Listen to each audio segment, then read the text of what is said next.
देखिए, जैसा कि पहले चैप्टर में आप लोगों ने विद्युत आवेश को पढ़ा, विद्युत क्षेत्र को पढ़ा, जिसके अंतर्गत कूलाम का नियम था, दोनों आवेशों के बीच का बल।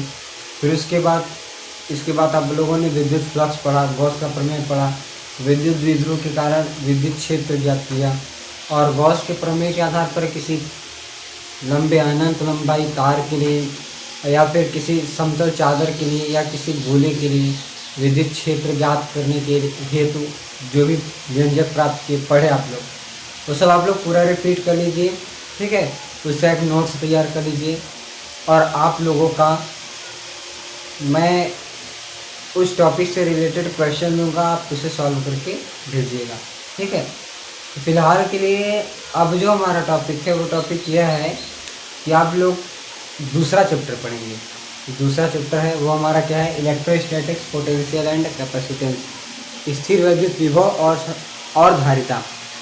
स्थिर विद्युत विभव और धारिता, यानी स्थिर विद्युत विभव तथा धारिता, ये हमारा दूसरा चैप्टर है। ठीक है, ये दूसरा चैप्टर आप लोग पढ़ेंगे।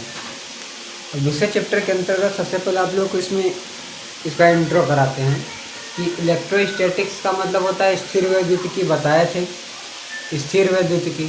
ठीक है ना। अब पोटेंशियल का मतलब होता है विभव।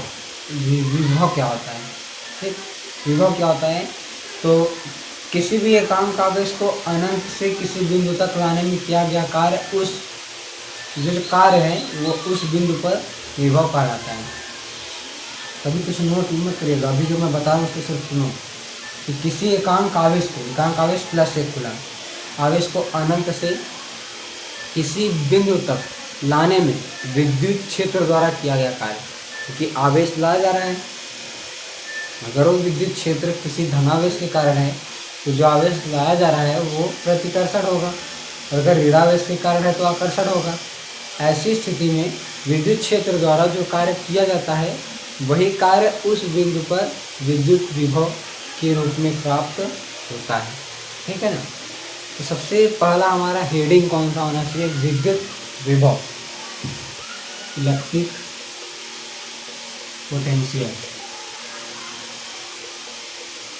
ठीक, यही होना चाहिए हेडिंग, इलेक्ट्रिक पोटेंशियल, विद्युत विभव। अब यहाँ पर नोट करिएगा, ठीक है, जो मैं बोलूँगा उसको नोट कर लीजिएगा। तो विद्युत विभव क्या होता है, एकांक आवेश को अनंत से किसी बिंदु तक लाने में किया गया विद्युत क्षेत्र द्वारा कार्य, उस बिंदु पर विद्युत विभव कहलाता है। ठीक है, क्या कहलाता है, उस बिंदु पर विद्युत विभव कहलाता है।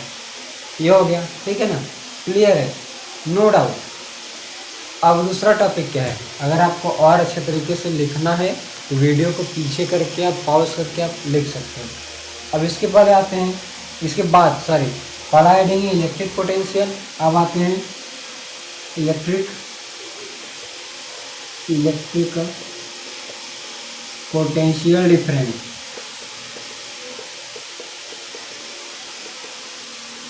ठीक है, इसका मतलब क्या होगा, विद्युत विभवांतर, इलेक्ट्रिक पोटेंशियल डिफरेंस। इसमें क्या होता है कि जैसे एक बिंदु मान ले रहे हैं ए है, दूसरा बिंदु मान ले रहे हैं बी है। ठीक है, दो बिंदु हैं। अब यहाँ पर एक बिंदु पर विभव कम है, दूसरे बिंदु पर विभव ज़्यादा है। ठीक है ना, यहाँ पर विभवांतर यानी दूसरे बिंदु और पहले बिंदु के विभव में जो अंतर होगा वही विभवांतर कहलाएगा, वही हमें ज्ञात करना है। बिंदु ए है, यहाँ पर मान ले रहे हैं विभव हमारा बी ए है, और बिंदु बी है, यहाँ पर विभव बी बी है।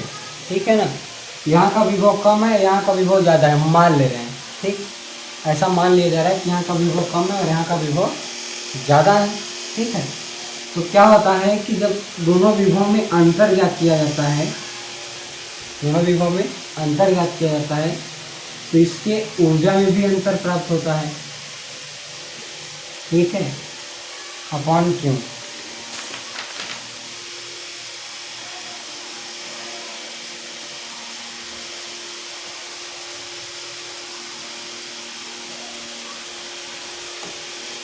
देखिए ऊर्जा में भी क्या अंतर प्राप्त होगा ना, यू बी माइनस यू ए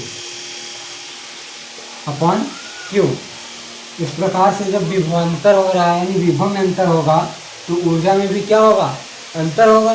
कैसे अंतर होगा, यहाँ पर विभव ज़्यादा है, यहाँ पर कार्य ज़्यादा करना पड़ा, यहाँ पर ऊर्जा ज़्यादा होगा, ठीक ना। यहाँ पर विभव कम है, यहाँ कार्य कम होगा, यहाँ ऊर्जा कम होगा, ठीक। तो ये क्या होगा हमारा V B minus B A बराबर U B minus U A upon Q, ठीक है ना। ये क्या है हमारा विभवांतर है, ठीक ना, विभवांतर है। तो ये विभवांतर की परिभाषा कैसे लिखेंगे, तो सबसे पहले हमें क्या करना है, हेडिंग डालना है। हेडिंग डालने के बाद लिखना है, माना एक बिंदु ए तथा दूसरा बिंदु बी है, जहाँ पर पहले बिंदु पर विभव वी ए तथा दूसरे बिंदु पर विभव वी बी है। पहले बिंदु ए पर विभव कम और दूसरे बिंदु बी पर विभव अधिकतम है, जैसा बोला जा रहा है वैसा आप नोट कर लीजिएगा। फिर उसके बाद लिखेंगे चूंकि विभवांतर V B minus B A बराबर U B minus U A upon Q, इतना लिख लेंगे, ठीक है ना। और फिर इसके बाद नीचे से लिखेंगे इन्वर्टेड कॉमा में, अतः अभी हो जाएगा हमारा परिभाषा, ठीक है ना। क्या हो जाएगा, परिभाषा। किन्हीं दो बिंदुओं के बीच विभवांतर निम्न विभव बिंदु से उच्च विभव बिंदु तक ले जाने में किया गया कार्य होता है, ठीक है। अतः दो बिंदुओं के बीच विभवांतर उस कार्य के बराबर होता है यदि एकांक आवेश को बिंदु ए से यानी निम्न विभव बिंदु से उच्च विभव बिंदु तक ले जाया जाता है ना। तो ऐसे लिखिएगा, अतः एकांक आवेश को निम्न विभव बिंदु से उच्च विभव बिंदु तक ले जाने में किया गया कार्य उन दोनों बिंदुओं के बीच विभवांतर कहलाता है। ये लिखिएगा ना, एकांक आवेश को निम्न विभव बिंदु से उच्च विभव बिंदु तक ले जाने में किया गया कार्य उन दोनों बिंदुओं के बीच का विभवांतर कहलाता है। यही नोट करिएगा। तो देखिए अभी जो आपको बताया वही आप नोट करिएगा कि एकांक आवेश को निम्न विभव बिंदु से उच्च विभव बिंदु तक ले जाने में किया गया कार्य उन दोनों बिंदुओं के बीच विभवांतर कहलाता है, ठीक है। अब अगली हेडिंग, तो देखिए अगली हेडिंग क्या है, electric potential due to a point charge, यानी एक बिंदु आवेश के कारण विद्युत विभव, एक बिंदु आवेश के कारण विद्युत विभव। इस हेडिंग के बाद आपको मैं जैसा फिगर बनाते जा रहा हूँ बोलता जा रहा हूँ, आप ऐसा नोट करते जाइएगा।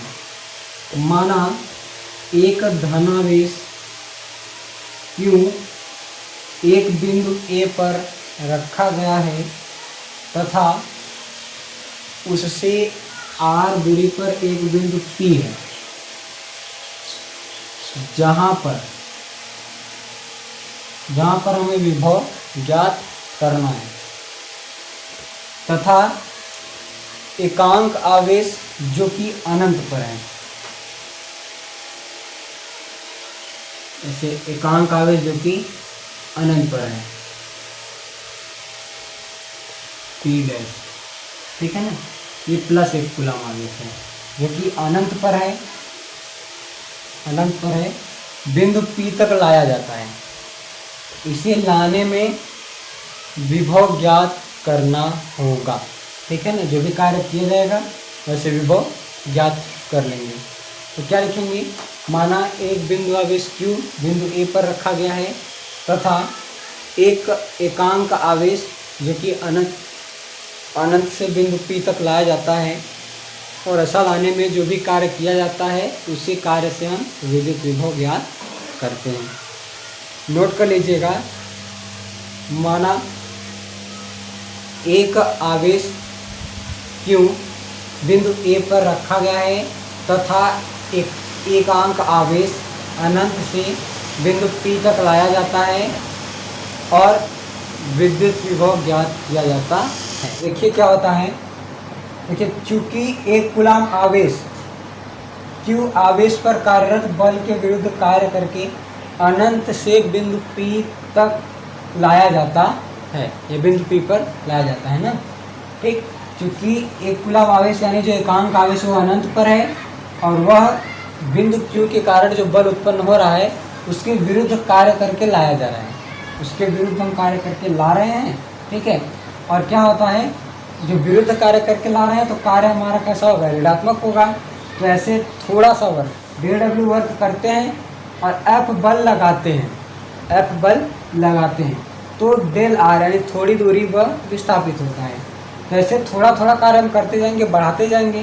तो F का मान कूलाम के नियम से इतना रखेंगे, पहला आवेश Q, दूसरा आवेश एकांक आवेश है जिसको 1 लिखेंगे upon R square into del R, ठीक है। जैसे थोड़े थोड़े कार्य को करके हम उस एकांक आवेश को खिसकाते हुए बिंदु P तक लाते हैं, ठीक है। तो हम पूरा कार्य कैसे ज्ञात करेंगे, पूरा कार्य जोड़ करके, तो जोड़ने के लिए क्या करेंगे, समाकलन कर देंगे। समाकलन करेंगे तो क्या हो जाएगा, डब्ल्यू हो जाएगा बराबर -1/4πε0 into Q upon R square into del R क्या हो जाएगा, थोड़ी दूरी तय करते करते कहाँ तक आ जा रहा है, आर तक आ जा रहा है ना, कहाँ तक आ जाएगा, आर तक आ जाएगा। तो समाकलन करने के लिए आप ये ध्यान दीजिएगा कि यहाँ पर हम डेल डब्ल्यू कर दे रहे हैं, समाकलन होगा कहाँ से कहाँ तक, अनंत से आर तक, ठीक है। यहाँ पर भी क्या होगा, अनंत से आर तक होगा, अनंत से आर तक, ठीक। फिर इसके बाद ये कितना हो जाएगा, W बराबर 1/4πε0 into Q upon R square. अब देखिएगा ये माइनस में है यानी इसको क्या लिख सकते हैं, हम साइड में लिख के बता दे रहे हैं, क्या लिख सकते हैं, -∞ टू r डेल आर, ठीक है। तो ये समाकलन का नियम होता है कि जब सीमा हमारा बदल जाता है, यानी ये वाला ऊपर और ये वाला नीचे, तो इनफाइनाइट ऊपर और आर नीचे, इस प्रकार से तो सीमा बदल जाता है तो चिन्ह भी बदल जाता है। माइनस से क्या हो जाएगा, प्लस हो जाएगा।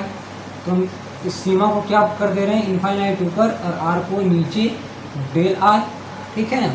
और समाकलन जब होगा तो कहाँ तक आ जा रहा है, डेल आर का समाकलन यानी इसे थोड़ी थोड़ी दूरी तय करते करते अनंत से किस बिंदु तक आ जा रहा है, आर बिंदु तक आ जा रहा है ना।